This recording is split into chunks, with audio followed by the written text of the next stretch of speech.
The crackdown on personal lines fraud by the insurance industry and the regulator has meant that employers and public liability have become targets for fraudsters.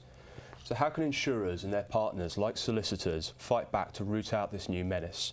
And what tools and technologies are available to help them? To answer these questions, I'm delighted to say I'm joined in the studio today by Sara Costantini, Director of CRIF Decision Solutions. Welcome, Sara. Thank you. So how has the EL&PL landscape changed over the past decade in terms of fraud? What do you think are the root causes of the changes? The EL&PL landscape has dramatically changed in the last decades, and fraud around this area is absolutely a priority for the industry at the minute. Recent statistics issued by the ABI during last July and referring to the data of 2014 reported a value of claims in the area of £330 million. And this represents an increase of 20% with respect to the data of the year before. Around this, there is the modus operandi of the fraudster, because what has been analysed is that fraudsters in this area tend not to work in silos, but tend to work across the industry on the basis of not using one single database, but attacking more than one data source and more than one base of information. This, of course, is a different scenario to what the government and the body organized last year with respect to the personal line claims. In addition to this, fraudsters tend to organize gangs and tends to create opportunistic fraud, inflating claims or exaggerating existing values. All in all, examples around public liability and employer liability are in the NIHL area, where the claim is really simple. The industry reported 200,000 claims in the last year. Of those, only the 5% were eligible as true claims.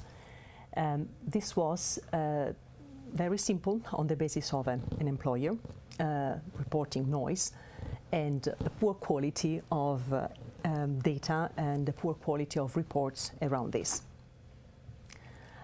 Another area where fraud are quite relevant is the commercial, because again the industry is not organized in having one unique repository of information, but the data and information are quite spread around.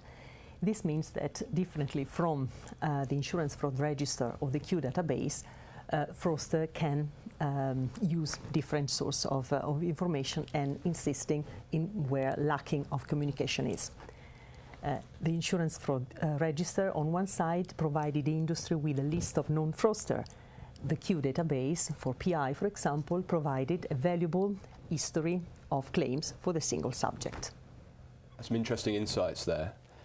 So how can insurers and solicitors best work together to manage these types of claims to tackle fraud? Is communication vital here? Communication, collaboration, data exchange are absolutely vital, particularly when you can involve claimant on one side that can report the history and the value of the claim, when you can involve the solicitors that could cooperate within this, and when you can involve valuable claim handlers that within the process can help in managing the correct and honest customers on one side and can treat and evaluate fraud at a very preliminary stage. As a summary, we can say that the more the parties can share, the more the party can collaborate in, the less would be the risk of a bad reputation or even financial risk. So is there a role for technologies such as ID verification and anti-money laundering strategies to combat EL&PL fraud? The IDV service has changed in the use in the last period, because fraudsters tend to use false ID or tends to anonymize the data because tools allow to do this. So having a powerful ID verification service is important to combat fraud. we have to state and we have to say that some of the companies use this as a tick-the-box exercise where they basically don't care of what is inside. But IDV is important to have an holistic view of the customer. This is because together with the ID verification, you can get information on his past address, on his profile in the bureau, on the claim history for that subject. And this is important to onboard a customer or to know the customer better. In the anti-money laundering area, this is a valuable tool, particularly for solicitors. What is important to understand is that the European Parliament issued the fourth anti-money laundering directive on the basis of widening and expanding the usage of the anti-money laundering at every stage within the solicitor group and within the solicitor companies. This law will become regulation in the next 2 years when every EU member will need to fulfill to it. And finally, are there issues with regards to data that insurers and solicitors need to be aware of? Oh yes, the recent EU directive on data security force the solicitors and insurance companies to implement and have in place adequate security measurement procedures, data protection and data compliance regulations applied within the companies. This is because both insurance companies and solicitors do have a wide and huge amount of data and information on their customers through the life cycle of the relationship with them. It's also fair to say that cyber crimes around this costed a fortune to the industry. Last year, figures talked about £27 billion. Of those, a third were referred to data theft. So this is really a huge. On the other side, there is the risk for the insurance and solicitors of being perceived as not fairly and ethically treating their data. So there is also a huge reputational risk around this.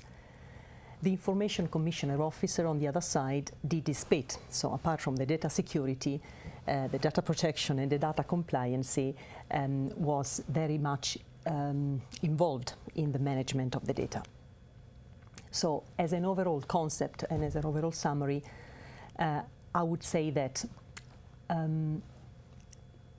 having access to different databases, investigating on the customer, sharing information, having a risk profile around the customer is absolutely mandatory to combat fraud and manage the risk properly. On the other side, though, data security and fulfillment of the appropriate data protection regulation is non-negotiable for the future of the industry. Well, Sarah, thank you ever so much for offering those insights. Thank you.